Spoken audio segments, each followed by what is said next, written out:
Okay, so you're happily cruising along in your 40s when uninvited belly fat shows up.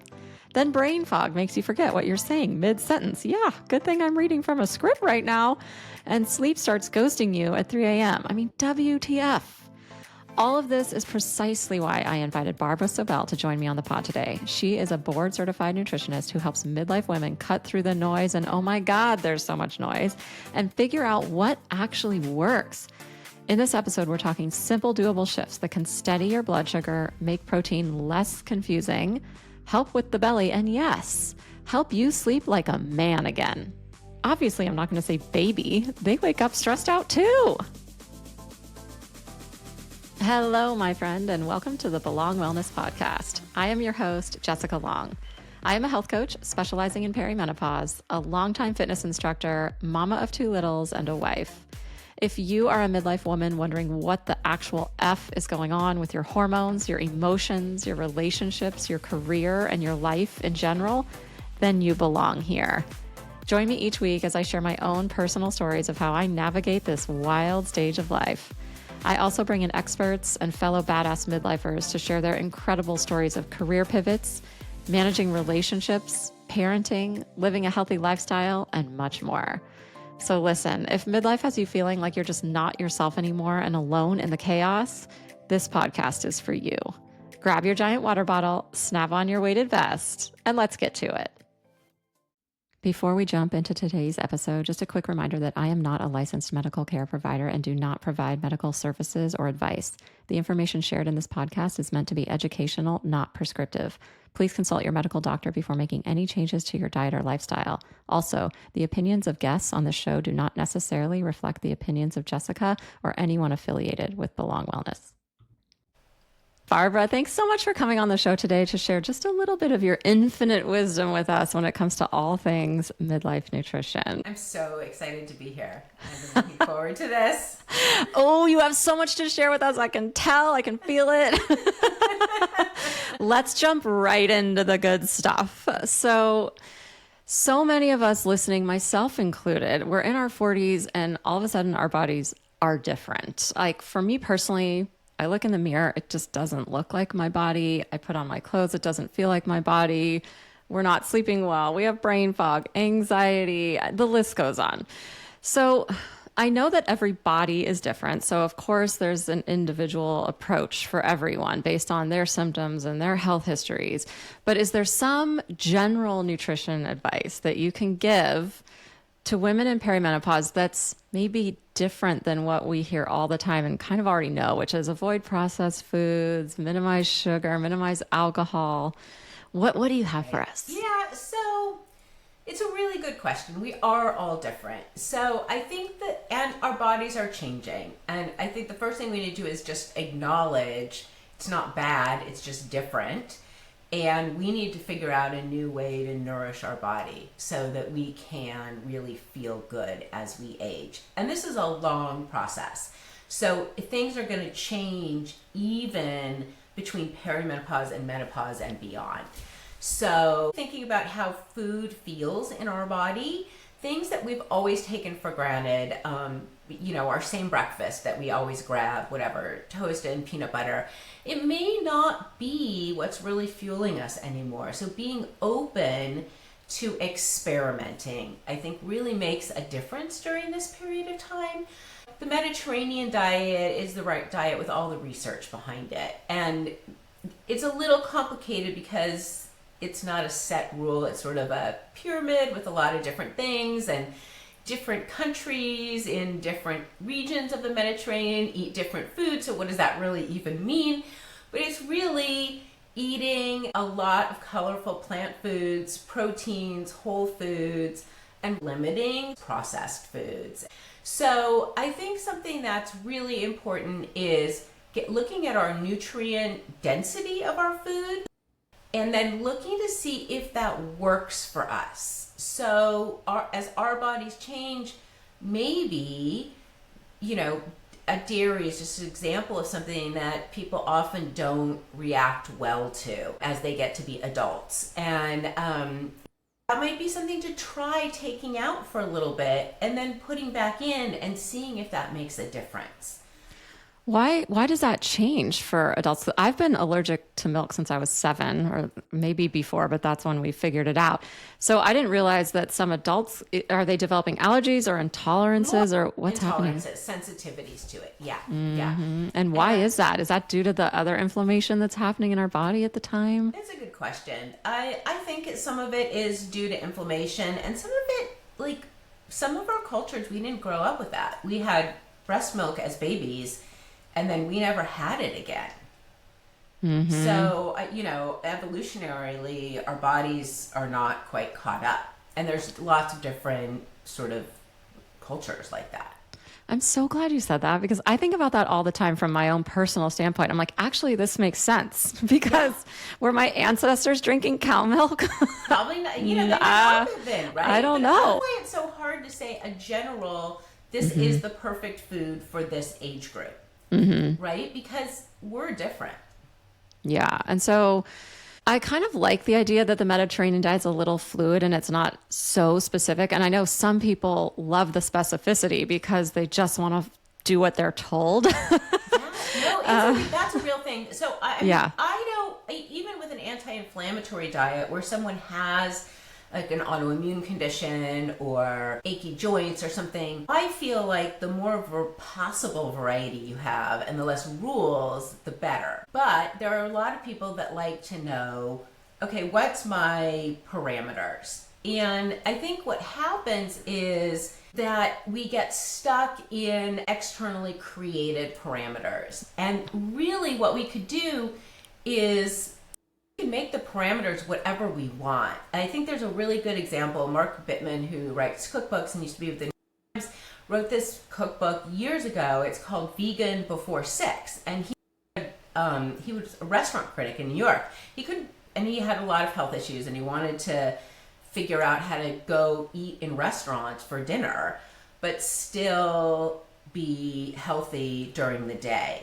And so for him, he sort of set up this structure and wrote a big cookbook about it that he's not vegan at night, but he was during the day. And I think that we can set up our own parameters. So maybe a paleo diet or a keto diet works for someone for part of a day, but not for the rest of the day. And that's okay. Oh, interesting. We don't have to just stick in the parameters, right? Yeah. And even when we talk about specific food groups, sometimes some of them work for some of us, but not everything in that category. So being open to experiment with what's working with your body and then re-experimenting with that. I mean, I work with a lot of women who, for whatever reason, don't eat meat. And when they go into perimenopause, they start to have really heavy cycles or cycles that are very long, they become anemic. And so then we need to look at, do we need to change your diet a little bit? Do you need to supplement? How do we handle that? Because your body is changing. And then post-menopause, it could be different again. That's such a good example. I feel like anemia comes up a lot. I hear that one coming up.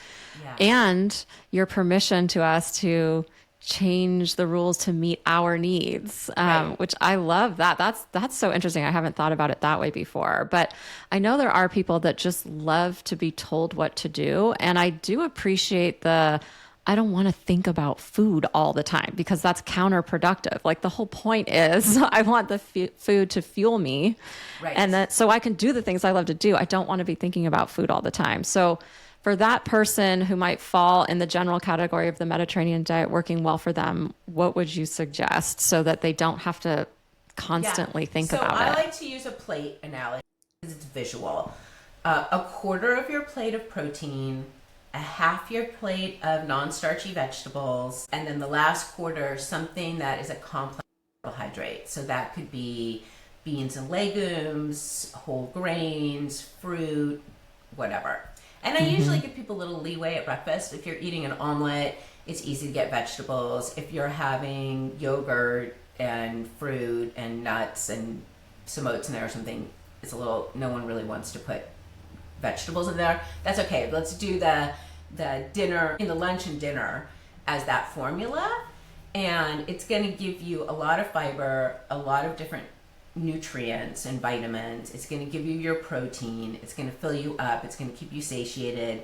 And then in terms of fat, you want to have at least one serving of fat, like the size of your thumb. And I would count that as something that you're cooking with, if you're cooking in oil or something like that, a dressing. If you're sprinkling on some feta cheese or some nuts or something, that would count. And I would say 1 to 3 is probably a good idea for fat. Per meal. For a meal. Yeah, I think it just depends on what the meal is. And certainly calorie-wise, there's a lot of calories in fat, more than in protein per gram. So if you're looking at weight as an issue, you might want to go overboard in the fat category because it's going to be expensive calories. You might not want to go overboard. Is that what you said? I just want to make sure I heard you right. Yeah. So you would, you're going to get more bang for your calories with vegetables. You're going to get more bang for your calorie dollar with protein. Right, you're going to get more bang in something like a complex carbohydrate. It's just not as costly. I still want you to have good, healthy fat. We need it for our hormones. We need it for our brain. It's just you could get a salad, and then you're having all these healthy things: avocado, sliced almonds, feta cheese, dressing, and suddenly it's very high in calories. So you just have to play with that a little bit. If that's not an issue for you, go for it. They're all healthy and great to add to your diet. You just want to be mindful of calories if weight gain is an issue, and for so many women it is. Yeah. And so I notice you're putting the feta cheese in the fat category. Is that where cheese belongs? Well, so I wonder this sometimes. So it depends. So dairy is really interesting. There are certain dairy foods like Greek yogurt and cottage cheese that are really high in protein. There are other ones that are higher in fat. They certainly have protein. So I would bundle them in both. You'd have to eat a big thing of feta cheese to get to 30 grams of protein for a meal. And that's the problem. You can do it. But if you're having lentils on your salad, which have a lot of protein, but you need to top it off a little bit, the feta cheese might be helpful. And Got you don't it. need the whole brick of it. That's the problem, right? That doesn't really appeal either. No. I mean, I'm all into a good cheesy piece of pizza or whatever, but it has a lot more fat in it than protein, but it's a good point. There's a lot of foods that cross over, right? Like beans are a really good example. Even quinoa has protein in it. It's just not as much as a piece of chicken. And then that's at the cost of a lot of calories too. Yeah. So like the protein that comes in the carbohydrate sources is higher in calories. So you kind of have to, like you said, look at the whole plate and make sure it's well-rounded. So if you want to go to a basic picture, using that plate, you divide it in half. One side's vegetables, the other side you split between protein and complex carbohydrates, or sort of slow burning carbohydrates. Add a little fat in there, and you're good to go. And then, level 2 is kind of mixing those proteins a little bit.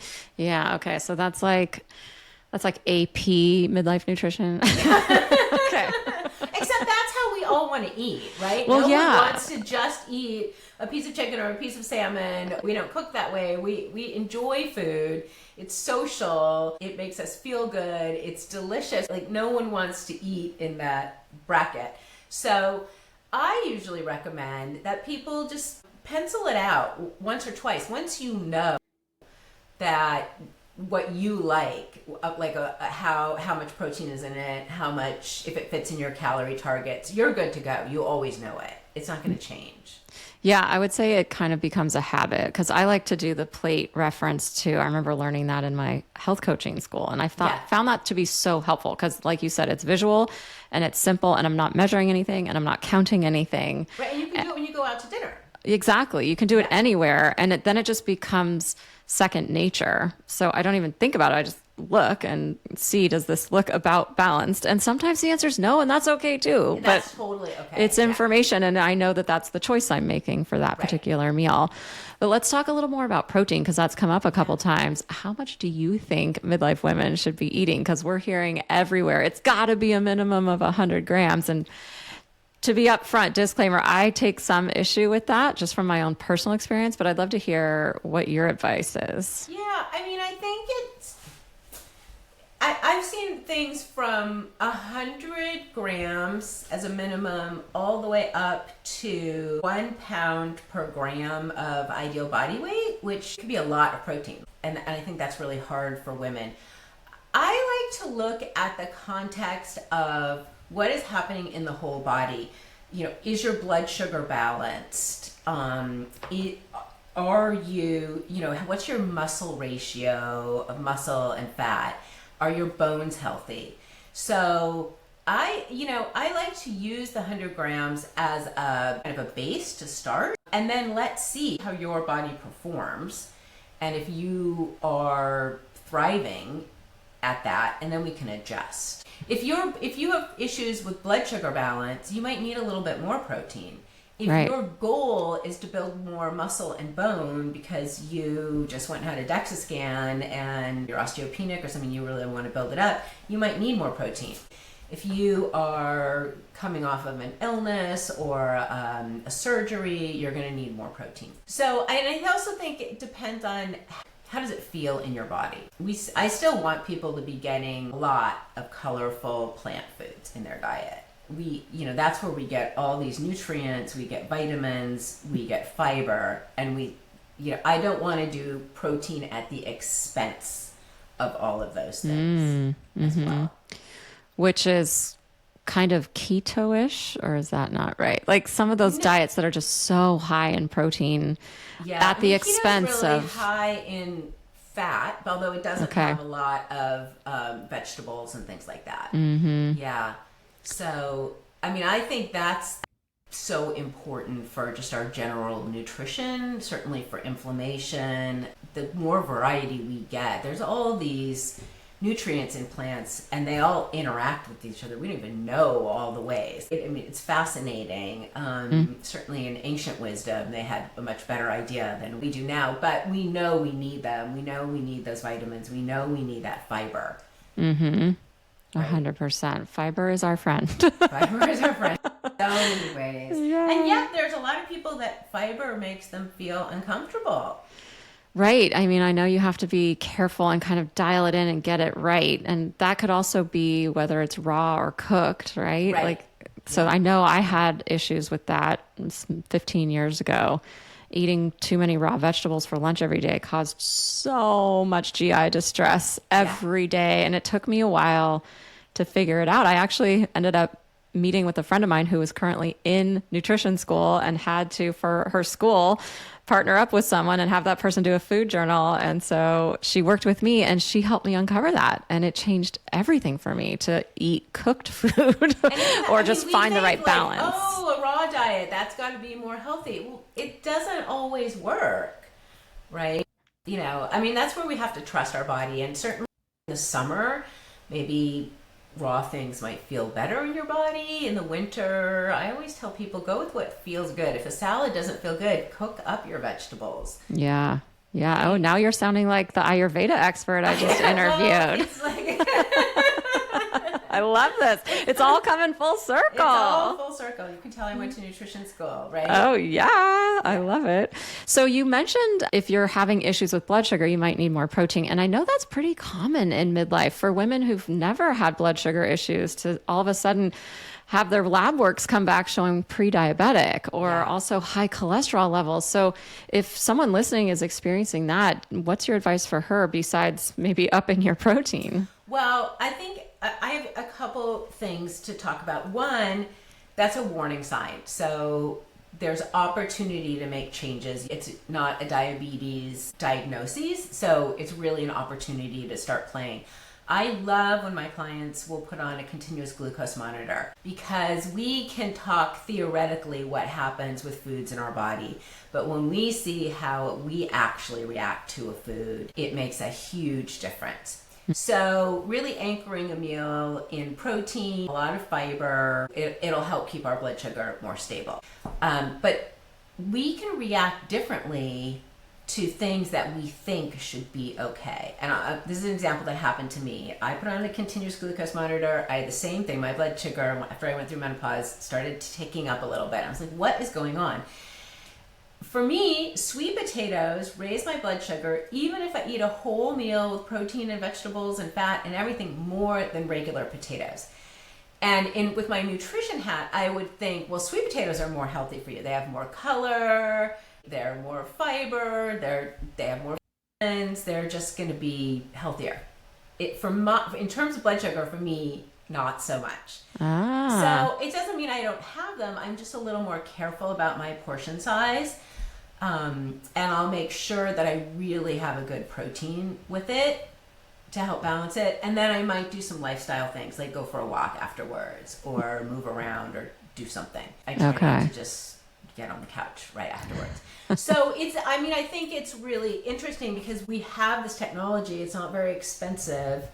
That we can really see how our body is responding in terms of blood sugar. I've had a lot of women who say, oh my gosh, I eat oatmeal or overnight oats or a yogurt bowl, and I had no idea I was spiking my blood sugar so much. So it's often really healthy foods that are spiking our blood sugar. And when we're continually spiking our blood sugar, that's when we start to see that insulin resistance, and that's when we start to see the pre-diabetes, and that can also affect our triglycerides. It's certainly not the only cause of high cholesterol, but it can contribute. So interesting. Do you have a continuous glucose monitor that you like? I'm using the Stella one right now. It's direct to consumer. It connects up with my Oura Ring, so that's why I picked that one. It's one of the only ways we can see inside of our body. I think the other thing that I see a lot in women in perimenopause is their blood sugar is going super low at 3-4 o'clock in the morning, and they're waking up. And of course, we're not hungry at that time of day, but then they don't have a good night's sleep. And so I often will have them experiment with having a little bit of protein, maybe some almond butter or string cheese or an egg or something small before they go to bed. And if that can keep their blood sugar stable throughout the night, they're not waking up. Oh, and so that's a good tip. Huge, because then they're getting a good night's sleep. Yes, and then that's going to help balance, so to speak, their hunger hormones for the next day. So it sets you up for success the next day, not only from a sleep and fatigue and energy perspective, but from a hunger hormone perspective. Right. And we know when we don't get a good night's sleep, we all just instinctively go look for foods that give us energy. And it's always quick energy. And it's never foods that balance our blood sugar, right? Exactly. That's the vicious cycle. Right. And it adds a lot more calories that we weren't thinking we were going to have that day. And it puts us right back on the blood sugar roller coaster. So, yeah. It's a cycle. So are there any specific foods that can help with so many of the symptoms that we're having? I mean, we're talking about the sleep issue right now, which that's a really great tip to have a little bit of protein before bed. What about brain fog or hair thinning or some of the other symptoms that we're seeing a lot? Yeah, I mean, I think there's a couple things. Proteins definitely help with a lot of these things. Making sure that your B vitamins are good. There's a whole series of B vitamins. They're all different, but we can test them. But we can be low in B vitamins, and that affects brain fog. It can affect hair thinning. It can affect mood. So that's like a big chunk I like to look at. B12, folate, B6, biotin is B7. That's really good for hair and nails. So we can often take a B complex if we are low in a lot of these. Sometimes you can eat the right foods. If we're not going to eat meat, it's hard to get B12. Right. So I think that's important. D is important overall, like brain, immune system, things like that. Magnesium is great for sleep, and most of us are kind of low in that. So I think that's important. It's things like well, I always think of chocolate because that's my favorite. Avocados, cashews, right? Yeah. Leafy greens, things like that. Yeah. And then there's also like some other minerals like with hair thinning, like zinc, selenium. I always think people with thinning hair, if you're losing hair, I definitely would go get it checked and make sure that there's nothing seriously wrong. That could be a sign of thyroid imbalance. It could be an autoimmune hair loss issue. And you don't want to mess around with those things. You want to make sure that you're getting the right treatment that you need. And some of the things like sleep, tart cherry juice before you go to bed. You have to kind of weigh, is that going to make a difference with your Exactly. I mean, I don't mean to be cynical, but I'm always like, who's going to drink tart cherry juice like before bed and like spike their blood sugar and I don't know, hope for the best. If you dilute it all, so you're not doing that, then you have to go to the bathroom of the night. So yeah. So I always think magnesium, but I also know for sleep, there's so many lifestyle things that we need to do. If we're staying up too late, if we're, watching Netflix instead of getting into bed, no amount of magnesium is going to make us have sleep if we're not putting the hours in. And I also need to think, women need to ask, is your sleep issue your issue? Or is it that you have someone else that's waking you up? It could be a partner, it could be a child, a dog, right? And how willing are you to change some of those things? And then what's your sleep hygiene like? What are those habits? And we don't think as adults we need to set a routine like you would with a toddler. But suddenly we're both the toddler and the adult in midlife, and we have to really be intentional. Oh, it's so true. And I've been saying that same thing in my perimenopause workshops. We need the routine just like the kids do. Yeah. And I mean, I think I started mine, it's been a couple of years now. I kind of laugh that it just keeps getting longer and longer. Like I've got this 45-minute sleep hygiene routine and my husband is watching apocalyptic movies on his iPad in bed and then turns it off and is asleep in 2 seconds. And I'm like, wait, did you see me dim the lights 2 hours ago and start washing my face with coconut oil and putting my legs up the wall and like putting lavender oil on my feet? Oh my gosh. Taking my magnesium, which I do love. I've been taking that for a while now. And I think it not only helps with my sleep, but also mood stabilization throughout the day. So that's been very lovely. And I think it's pretty well tolerated, right? So I think that's a good place. You have to get the right form of it. Yeah. Right? If you get magnesium citrate, that can cause loose stools. So if you don't need that form, that's not the form I would pick. Probably best for sleep. But for some people, it's awesome because it does 2 things at once. Right. All right, I do want to talk to you a little bit about strength training because, of course, we're all hearing that we need to be doing that too. And okay, a lot of us are bought in, but we're newbies at this. So we're adding strength training to our regimen. But now we don't know when to eat. Should we eat before we strength train? After? What should we eat? Does it matter? Or should we not be exercising at all on an empty stomach? We're hearing some of that chatter out there. So what are your thoughts on those questions? Oh, that's a big topic. I always feel like not everyone's going to like my answer. Okay, that's okay. I think you want to have something to fuel you in your body. I can't eat a big breakfast and then go work out because I need to digest my food. So I do think that having a little something can make a difference. I also think strength training is different than endurance training. So strength training, you work intensely. You don't tend to use up a lot of calories when you are actually doing strength training. If you go for a 2-hour hike or a 2-hour bike ride, you're going to use a lot of calories. So you don't want to be adding in an extra meal, an extra smoothie or something that on a weight training day that you're not really balancing out using those calories, because that's going to end up going over your calories for the day and you could gain weight, right? And you're working out so you're strong, but most of us, we want to gain muscle, but we don't want to necessarily gain weight. So we have to just balance. I don't think we need to be adding extra meals in there Oh, that's because good to know, because a lot of we people think are they need that post-workout smoothie.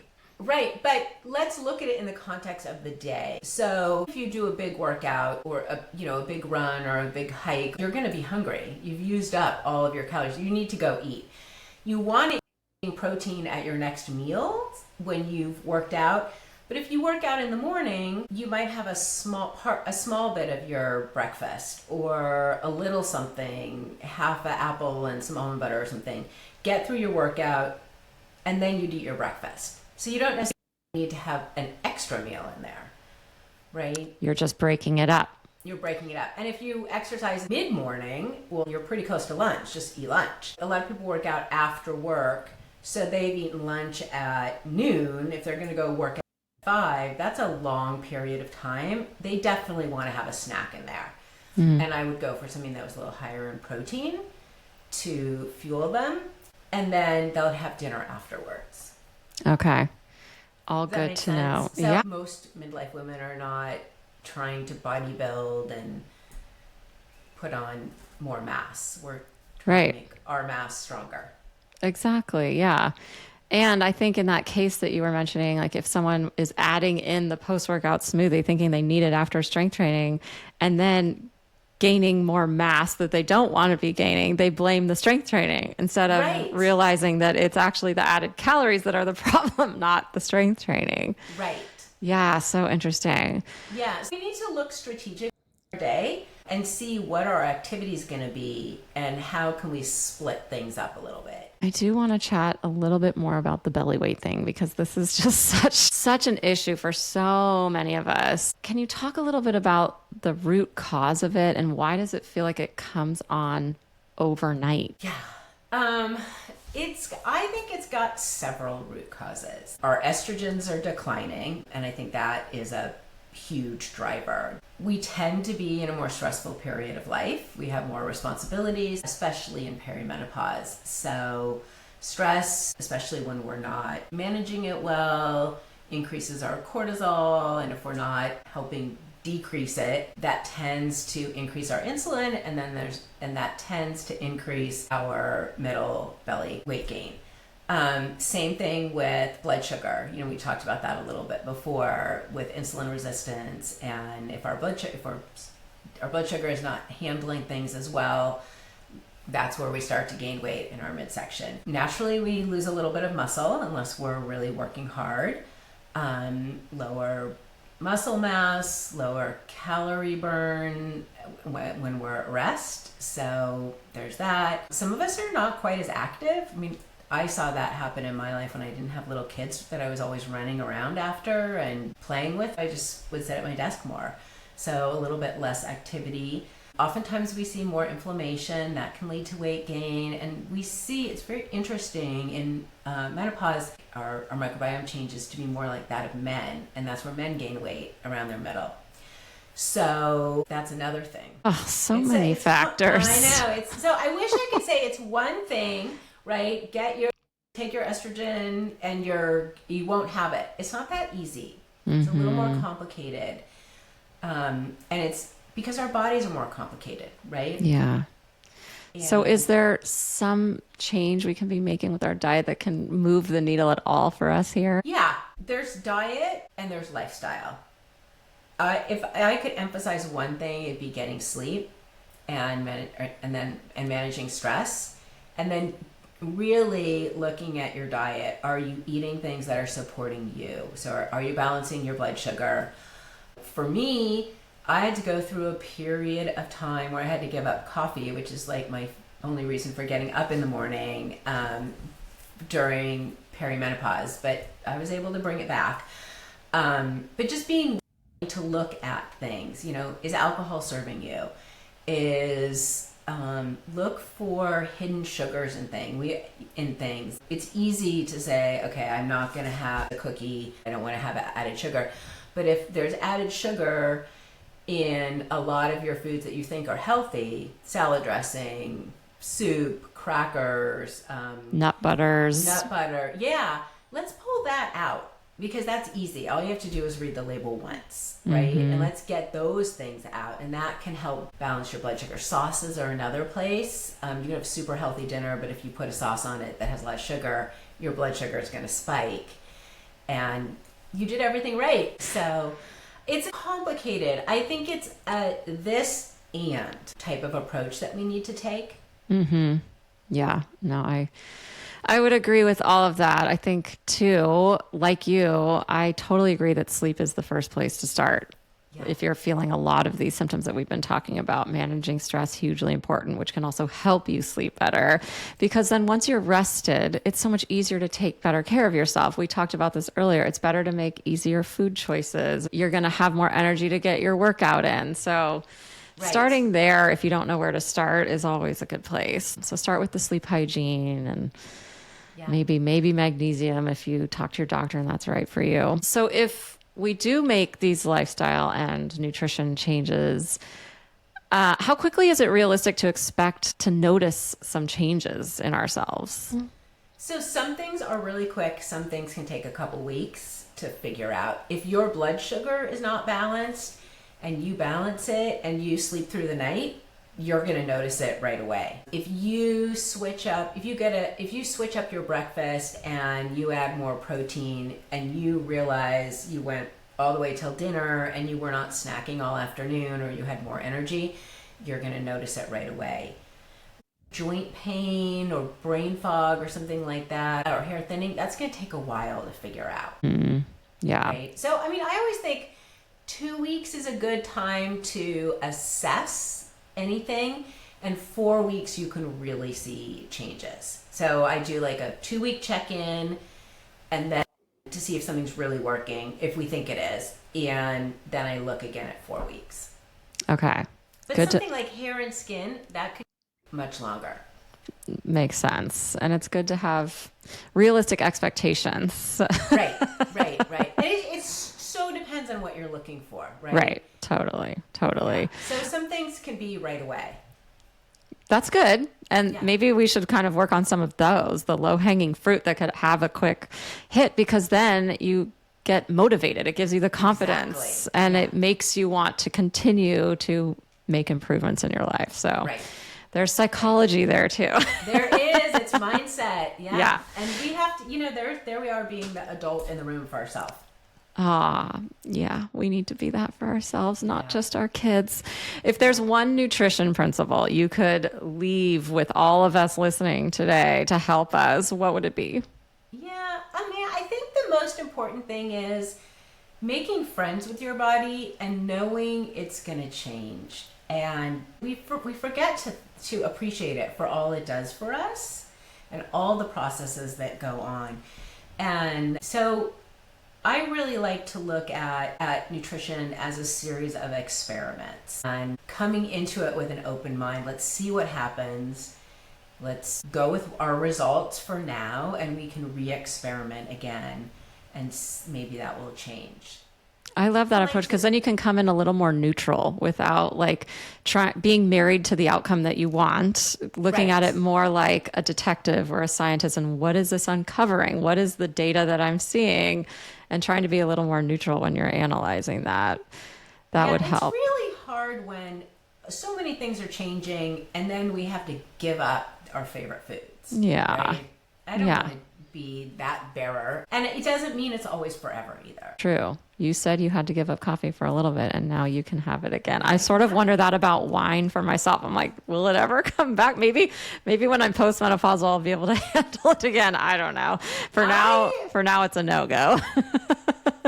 In my experience, for me, I haven't been able to put it in. I do it sometimes, but I always regret it. So do I. You know what? I just thought of one thing that I wanted to ask you before I let you go. Intermittent fasting. Is this a yay or a nay for a perimenopausal woman?